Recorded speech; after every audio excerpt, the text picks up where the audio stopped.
ओम श्री अनंत कोटि ब्रह्मांड नायक राजाधिराज योगीराज पार ब्रह्म श्री सच्चिदानंद समर सद्गुरु साईनाथ महाराज आपकी जय हो। बाबा आपके श्री चरणों मेरा कोटि कोटि नमन, कोटि कोटि प्रणाम, मेरा साष्टांग। गुरुदेव आपके आशीर्वाद स्वरूप मैं प्रदीप आहूजा साईं सच्चरित्र जो बाबा आपने रचा है उसका पठन शुरू करने जा रहा हूँ। हे गुरुदेव,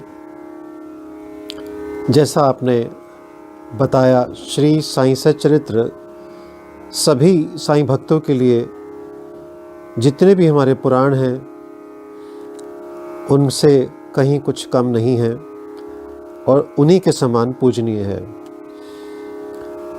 साईं भक्त ब्रह्म वाक्य के समान पवित्र मानते हैं। जितने भी इसमें शब्द हैं, इसमें 51 अध्याय हैं और हर अध्याय में तत्व ज्ञान का उचित मिश्रण तथा बाबा के जीवन काल में घटित छोटी बड़ी कहानियां हैं।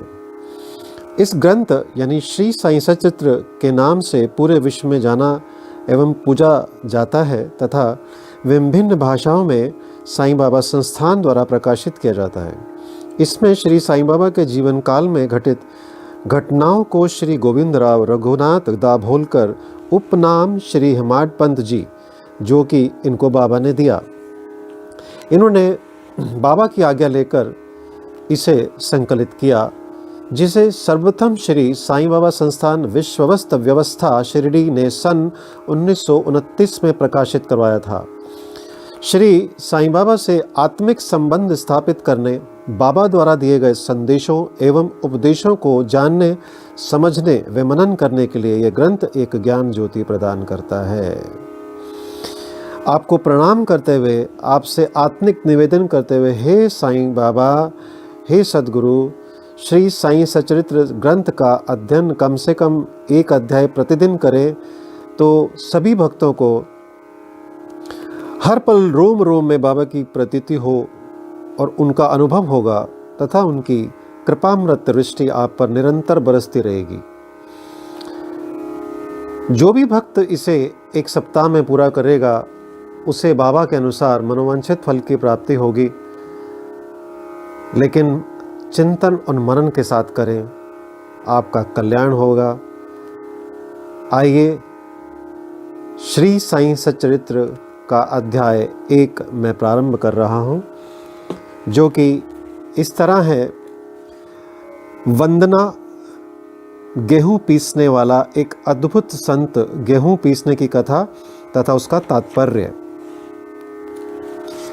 ये पहला अध्याय है और आप सब इसे एकाग्रचित होकर के सुने।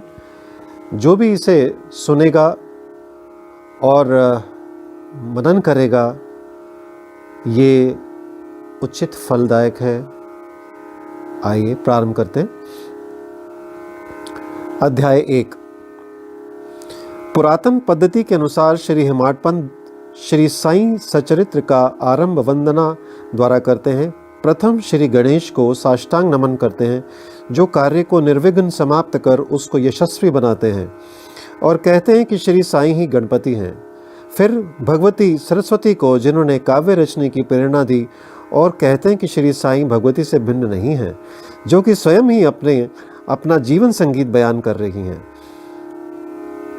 फिर ब्रह्मा, विष्णु और महेश को, जो क्रमशः उत्पत्ति, स्थिति और संहार करता है, और कहते हैं श्री साईं और वे अभिन्न हैं, वे स्वयं ही गुरु बनकर भवसागर से पार उतार देंगे। फिर अपने कुल देवता श्री नारायण आदिनाथ की वंदना करते हैं, जो कि कोंकण में प्रकट हुए।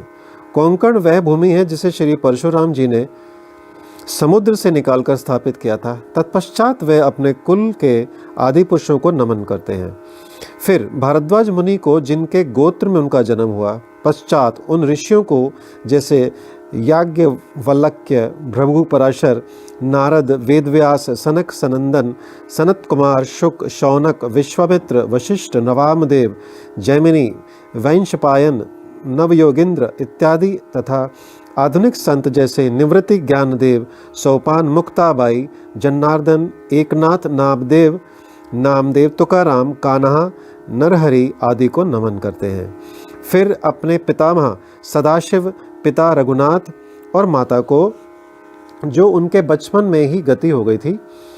फिर अपनी चाची को, जिन्होंने उनका भरण पोषण किया, और अपने प्रिय ज्येष्ठ भ्राता को नमन करते हैं। फिर पाठकों को नमन करते हैं, जिनसे उनकी प्रार्थना है कि वे एकाग्रचित होकर कथामृत का पान करें। अंत में श्री साईं सच्चिदानंद सद्गुरु श्री साईनाथ महाराज को, जो कि दत्तात्रेय के अवतार, उनके आश्रयदाता हैं और जो ब्रह्म सत्यम जगन मिथ्या का बोध कराकर समस्त प्राणियों में एक ही ब्रह्म की व्याप्ति की अनुभूति कराते हैं। सर्व श्री पराशर, व्यास और शांडिल्य आदि के समान भक्ति के प्रकारों का संक्षेप में वर्णन कर अब ग्रंथकार महोदय निम्नलिखित तथा कथा आरंभ करते हैं। गेहूं पीसने की कथा। सन 1910 में मैं एक दिन प्रातःकाल श्री साईं बाबा के दर्शनार्थ मस्जिद में गया। वहाँ का विचित्र दृश्य देखकर मेरे आश्चर्य का ठिकाना ना रहा कि साईं बाबा मुंह हाथ धोने के पश्चात चक्की पीसने की तैयारी करने लगे। उन्हें फर्श पर एक टाट का टुकड़ा बिछा, उस पर हाथ से पीसने वाली चक्की रखी। उन्होंने कुछ गेहूं डालकर पीसना प्रारंभ कर दिया। मैं सोचने लगा कि बाबा के चक्की पीसने से क्या लाभ है।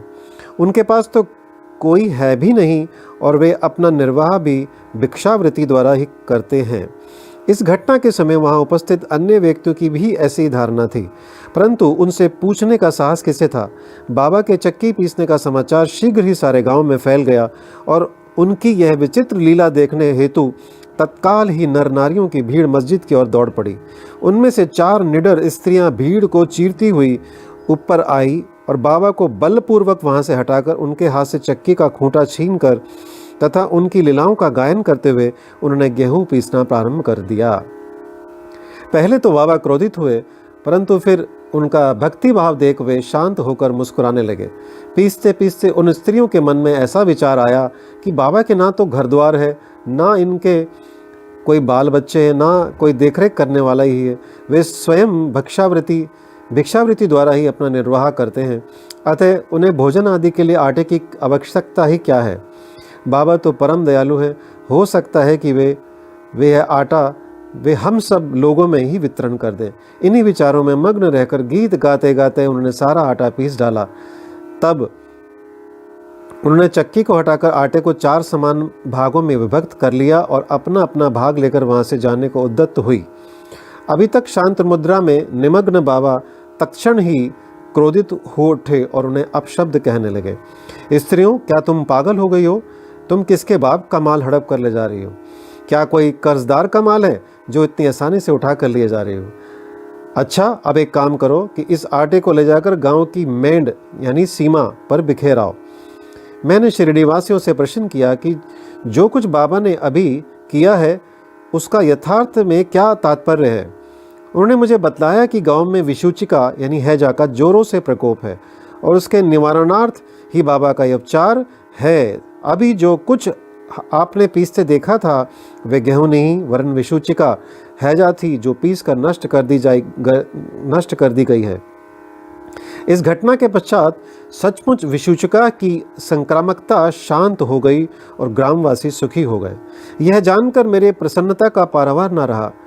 मेरा कौतूहल जागृत हो गया। मैं स्वयं से प्रश्न करने लगा कि आटे और विषूचिका यानी हैजा रोग का भौतिक तथा पारस्परिक क्या संबंध है, इसका सूत्र कैसे ज्ञात हो। घटना बुद्धिगम्य सी प्रतीत नहीं होती। अपने हृदय की संतुष्टि के हेतु इस मधुर लीला का मुझे 4 शब्दों में महत्व अवश्य प्रकट करना चाहिए। लीला पर चिंतन करते हुए मेरा हृदय प्रफुल्लित हो उठा है और इस प्रकार बाबा का जीवन चरित्र लिखने के लिए मुझे प्रेरणा मिली।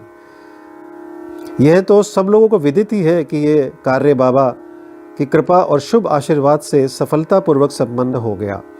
आटा पीसने का तात्पर्य। शिरडी वासियों ने इस आटा पीसने की घटना का जो अर्थ लगाया वह तो प्राय ठीक ही है, परंतु इसके अतिरिक्त मेरे विचार से कोई अन्य अर्थ भी है। बाबा शिरडी में 60 वर्षों तक रहे और इस दीर्घ काल में उन्होंने आटा पीसने का कार्य प्रायः प्रतिदिन ही किया। पीसने का अभिप्राय गेहूं से नहीं वरन अपने भक्तों के पापों, दुर्भाग्यों, मानसिक तथा शारीरिक तापों से था।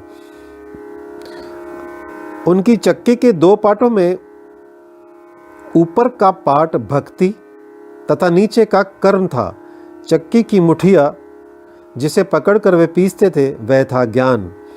बाबा का दृढ़ विश्वास था कि जब तक मनुष्य के हृदय से प्रवृत्तियां, आसक्ति, घृणा तथा अहंकार नष्ट नहीं हो जाते, जिनका नष्ट होना अत्यंत दुष्कर है, तब तक ज्ञान तथा आत्मानुभूति संभव नहीं है। यह घटना कबीरदास जी की इसके तदनुरूप घटना की स्मृति दिलाती है। कबीरदास जी एक स्त्री को अनाज पीसते देखकर अपने गुरु निपट निरंजन से कहने लगे कि मैं इसलिए रुदन कर रहा हूँ कि जिस प्रकार अनाज चक्की में पीसा जाता है, उसी प्रकार मैं भी भवसागर रूपी चक्की में पीसे जाने की यातना का अनुभव कर रहा हूँ। उनके गुरु ने उत्तर दिया कि घबराओ नहीं, चक्की के केंद्र में जो ज्ञान रूपी दंड है उसी को दृढ़ता से पकड़ लो। जिस प्रकार तुम मुझे करते देख रहे हो उससे दूर मत जाओ, बस केंद्र की ओर अग्रसर होते जाओ और तब यह निश्चित है कि तुम इस भवसागर रूपी चक्की से अवश्य ही बच जाओगे। कबीर साहब ने कहा था, चलती चाकी देख कर दिया कबीरा रोए, 2 पांटों के बीच में साबुत बचा न कोई। जैसा कि अभी मैंने इस ग्रंथ में बताया जो बाबा ने स्वयं लिखा है, उन्होंने कहा है कि चक्की के 2 पार्ट हैं। पहला यानी ऊपर भक्ति तथा नीचे का कर्म। चक्की की मुठिया, दंड जिसे पकड़कर घुमाया जाता है, वो था ज्ञान। तो जो भी भक्ति में सरोबार रहेगा, अपने कर्म करता रहेगा अच्छे से, और सबसे इम्पोर्टेंट यानी सबसे महत्व वाली जो बात है वो ये है कि जो बीच का पार्ट यानी दंड है, वो ज्ञान, वो अति आवश्यक है, उसको पकड़ के रखना है। ज्ञान की धारा में बहते जाइए। आज का अध्याय इतना ही है। जय साई राम। श्री सद्गुरु साईनाथ प्रणमस्तु। शुभम भवतु। ओम साई राम।